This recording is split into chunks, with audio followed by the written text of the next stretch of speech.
नमस्कार साथियों, आज हम करने वाले हैं यूपी पुलिस रेडियो ऑपरेटर के लिए साइंस का प्रैक्टिस सेट। और दोस्तों ये प्रैक्टिस सेट आपका head radio operator, assistant radio operator और कर्मशाला कर्मचारी तीनों के लिए ही यूजफुल है। तो दोस्तों शुरू से लेकर के अंत तक वीडियो देखते रहिए। अगर आप भी हेड रेडियो ऑपरेटर की तैयारी कर रहे हैं तो दोस्तों हमारे चैनल के साथ ज़रूर जुड़ जाएँ, क्योंकि दोस्तों आपको यहाँ पर साइंस की कंप्लीट तैयारी कराई जाएगी, एक भी क्वेश्चन इधर से उधर नहीं होगा। ठीक है दोस्तों। तो दोस्तों ये है आपका हेड रेडियो ऑपरेटर के लिए साइंस का सिलेबस, जिसमें कि आपके टोटल 9 टॉपिक हैं और इन्हीं से आपको क्वेश्चन बनेंगे, जो कि 25 क्वेश्चन आपको इन्हीं टॉपिक से देखने को मिलेंगे। तो चलिए दोस्तों, ये आपका सिलेबस हो गया। तो पहला क्वेश्चन स्टार्ट करते हैं। दोस्तों पहला क्वेश्चन कह रहा है कि अनौपचारिक रूप से खगोलीय दूरी को व्यक्त करने के लिए लंबाई की कौन सी इकाई का प्रयोग किया जाता है। तो दोस्तों जो खगोलीय दूरी को मापने के लिए जो है ना आपका जो यूज किया जाता है वो प्रकाश वर्ष होता है। ठीक है दोस्तों। अब चलते हैं नेक्स्ट क्वेश्चन पर। किसी तने हुए रबड़ बैंड में किस प्रकार की ऊर्जा होती है। तो दोस्तों जो रबड़ बैंड आपका होता है उसमें होती है आपकी स्थितिज ऊर्जा। तो राइट आंसर आपका ऑप्शन नंबर बी हो जाएगा। चलते हैं नेक्स्ट क्वेश्चन पर। दोस्तों आपको स्थितिज ऊर्जा के बारे में चलो मैं आपको आगे दूसरे क्वेश्चन में बता दूंगा। अब 43 नंबर क्वेश्चन देखिए।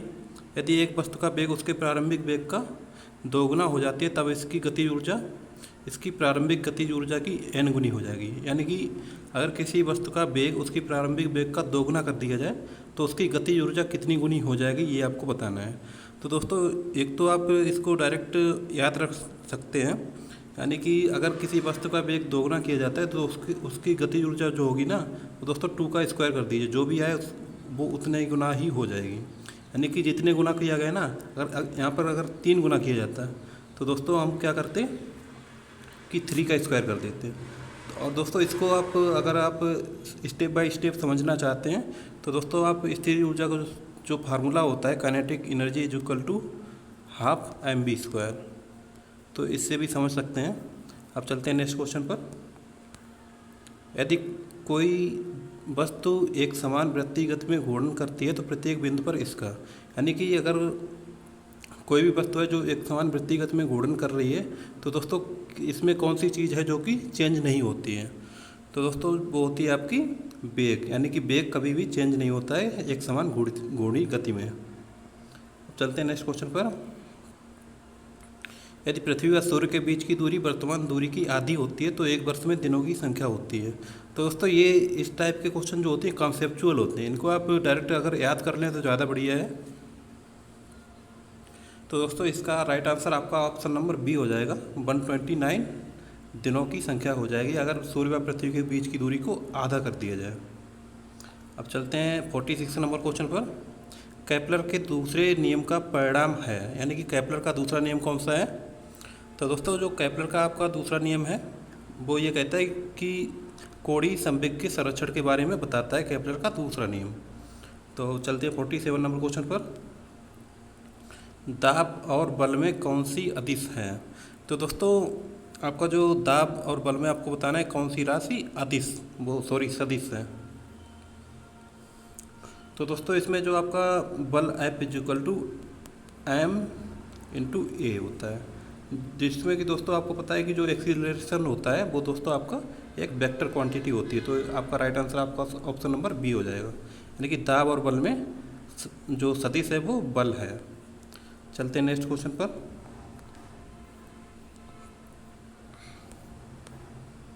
फोर्टी 48 नंबर क्वेश्चन देखिए। पृथ्वी से लेकर सूर्य तक की अनुमानित दूरी की लंबाई की यूनिट है। तो दोस्तों अगर हम पृथ्वी से सूर्य तक की दूरी को नापते हैं तो दोस्तों वो जो दूरी आएगी वो तो कुछ अलग आएगी, ठीक है दोस्तों। लेकिन दोस्तों उसको किसके बराबर समथिंग, मतलब उसको किसके अप्रोक्स माना जा सकता है, ये आपसे पूछा जा रहा है। तो दोस्तों जो पृथ्वी से लेकर सूर्य तक की जो दूरी होगी ना उसको एक एस्ट्रोनॉमिकल यूनिट बोल देते हैं, ठीक है दोस्तों। और इसमें आपको एक चीज़ और ध्यान रखनी है, एक एस्ट्रोनॉमिकल यूनिट में जो है 1.495 इंटू 10⁻11 मीटर होते हैं, ये आपको ध्यान रखना है।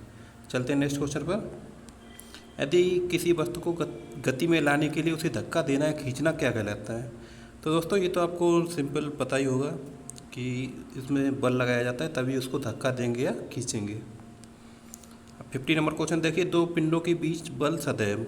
तो दोस्तों जब भी दो पिंड होंगे तो उनके बीच बल सदैव समान और विपरीत दिशा में प्रयुक्त होगा। ठीक है दोस्तों, यानी कि मान लीजिए ये कोई दीवार है और इस पर आप कोई 5 न्यूटन का बल लगा रहे हैं, तो दोस्तों इसका मतलब ये है कि आप दीवार पर 5 न्यूटन का बल लगा रहे हैं और दीवार भी आप पर 5 न्यूटन का ही बल लगा रही है। ठीक है दोस्तों, तो इस तरह से आपको ध्यान रखना है। अब 51 नंबर क्वेश्चन देखिए, प्लांक नियतांक की विमाएँ बराबर होती हैं। तो दोस्तों आपको प्लांक नियतांक की विमाएँ बतानी है किस राशि के बराबर होती हैं, बल के बराबर होती हैं, ऊर्जा के बराबर, रेखी संवेग या फिर कोणीय संवेग। तो दोस्तों ये तो आपको सिंपल पता होगा कि इसकी विमा जो होती है ऊर्जा के बराबर होती है। अब चलिए नेक्स्ट क्वेश्चन पर, निम्न में से कौन सी एक अति ऊष्माक्षेपी अभिक्रिया है? तो दोस्तों ऊष्माक्षेपी में क्या होता है कि एनर्जी रिलीज होती है। ठीक है दोस्तों, ऊष्माक्षेपी अभिक्रिया जब भी होगी तो एनर्जी थोड़ी रिलीज होगी, यानी कि हीट जनरेट होगी। तो अब हम इसमें ऑप्शन देखते हैं कौन सा ऑप्शन हमारा सही है। तो दोस्तों इसमें आपका जो ऑप्शन नंबर सी है, जल में सल्फ्यूरिक अम्ल घोलना, यानी कि जल में जब भी आप सल्फ्यूरिक अम्ल घोलेंगे तो जल जो है गर्म हो जाएगा। ठीक है दोस्तों, चलते हैं नेक्स्ट क्वेश्चन पर, 53 नंबर क्वेश्चन पर। तो दोस्तों 53 नंबर क्वेश्चन कह रहा है कि ग्लूकोज एक कार्बन अणु है। तो दोस्तों ग्लूकोज का फार्मूला तो आपको पता ही होगा कि जो C6H12O6 ये फार्मूला होता है ग्लूकोज का। तो दोस्तों इसमें क्या है कि ग्लूकोज इसमें आपके कार्बन पूछे हैं, कितने कार्बन हैं ग्लूकोज में? तो दोस्तों आपको सिंपल बता दें 6 कार्बन है, तो राइट आंसर आपका ऑप्शन नंबर ए हो जाएगा।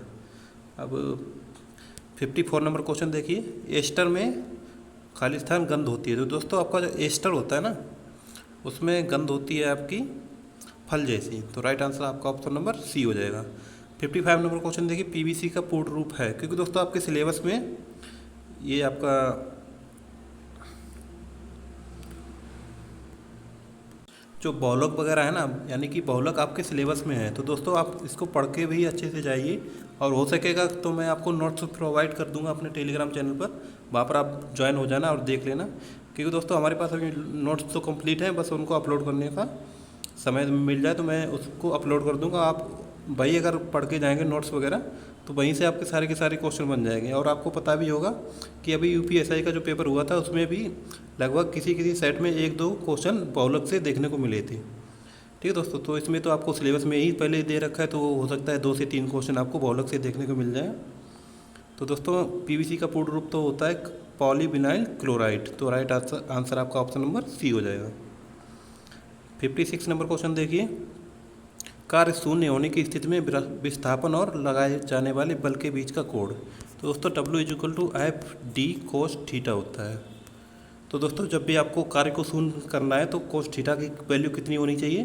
कि दोस्तों cos थीटा यानी कि cos 0 अगर हम करेंगे ना तो दोस्तों cos 0 1 हो जाएगा, यानी कि इसमें कुछ ना कुछ निकल के आएगा। तो दोस्तों अगर हम cos को 90 कर दें ना, cos 90, तो दोस्तों इसकी वैल्यू 0 हो जाएगी और सारा का सारा वर्क हमारा 0 हो जाएगा। यानी कि 90 डिग्री पर अगर आप कोई फोर्स लगा रहे हैं तो आपका वर्क 0 हो जाएगा। तो राइट आंसर आपका ऑप्शन नंबर सी होना चाहिए। आप 57 नंबर क्वेश्चन देखिए, 50 किलोग्राम द्रव्यमान का एक लड़का 10 सेकंड में 43 सीढ़ियाँ चढ़ता है। यदि प्रत्येक सीढ़ी की ऊंचाई 15 सेंटीमीटर है तो उसकी शक्ति ज्ञात कीजिए। तो दोस्तों शक्ति ज्ञात करने से पहले सबसे पहले आप इसमें कार्य निकाल लो। ठीक है दोस्तों, क्योंकि दोस्तों P=W/T होता है और टी का समय तो हमें यहाँ पर दिया ही गया है 10 सेकंड। तो सबसे पहले हम कार्य निकाल लेते हैं। तो दोस्तों जब भी कोई चीज़ ऊपर जा रही है तो दोस्तों जो वर्क किया जाता है ना वो दोस्तों mgh के बराबर होता है, क्योंकि दोस्तों यहाँ पर जो कार्य किया जा रहा है वो स्थितिज ऊर्जा के बराबर ही कार्य किया जा रहा है। तो दोस्तों mgh के लिए हमारे पास m की वैल्यू तो पता है 50 है, क्योंकि दोस्तों ये क्वेश्चन में दे रखा है 50 किलोग्राम का एक लड़का है और 10 सेकंड में 43 सीढ़ियाँ चढ़ता है। तो दोस्तों 43 सीढ़ियाँ इंटू एक सीढ़ी की कितनी लंबाई है, ऊंचाई 15 सेंटीमीटर है। अब दोस्तों क्योंकि ये सब हमारे MKS पद्धति में हम इसको यूज कर रहे हैं तो दोस्तों यहाँ पर सेंटीमीटर दिया गया है, तो 15/100 कर देंगे। और दोस्तों जब आप इसको सॉल्व करोगे तो दोस्तों जो हमारा कार्य निकल के आएगा W इज इक्वल टू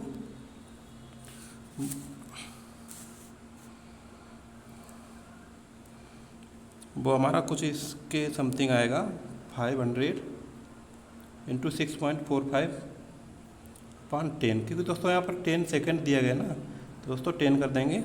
तो दोस्तों यहाँ से 322.5 जो वाट होगी ना शक्ति, यानी कि शक्ति को वाट में नापते हैं, तो 322.5 हो जाएगा। Right answer option number C हो जाएगा आपका। और दोस्तों अगर आपको किसी भी क्वेश्चन में कन्फ्यूजन है तो आप कमेंट कर दीजिएगा, उसका मैं कुछ ना कुछ रिप्लाई ज़रूर कर दूंगा। 1 kilowatt hour is equal to, तो 3.6 इंटू 10⁶ जूल होते हैं 1 किलोवाट घंटे में।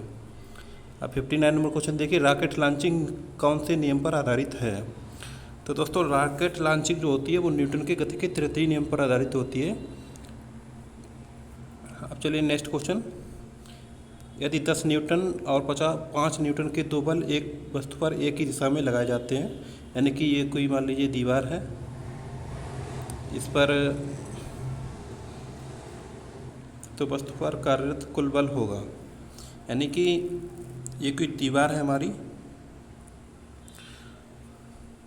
तो दोस्तों अगर मान लो हम इस पर एक बल 10 न्यूटन का इधर से लगा रहे हैं और दूसरा अभी 5 न्यूटन का लगा रहे हैं, तो दोस्तों इसमें जो हमारा बल होगा ना F is equal to F1 + F2, यानी कि 15 न्यूटन हो जाएगा हमारा टोटल। दोस्तों अगर किसी एंगल से लगाया जाता तो उसका फार्मूला अलग है, वो मैं आगे आपको किसी क्वेश्चन में बता दूंगा। तो दोस्तों ये थे आपके टोटल 20 क्वेश्चन। आपको कैसा लगा वीडियो कमेंट करके जरूर बताना। और दोस्तों आप हमारे साथ आज से डेली जुड़ जाइए, डेली आपको इसी टाइप की एक वीडियो मिलेगी जो कि प्रैक्टिस सेट की रहेगी। और दोस्तों बीच बीच में जो इम्पोर्टेंट टॉपिक हैं उनके मैं आपको topic wise notes with videos आपको प्रोवाइड करता रहूँगा। तो धन्यवाद दोस्तों वीडियो देखने के लिए, मिलते हैं नेक्स्ट वीडियो में, तब तक के लिए आप पढ़ाई करते रहिए।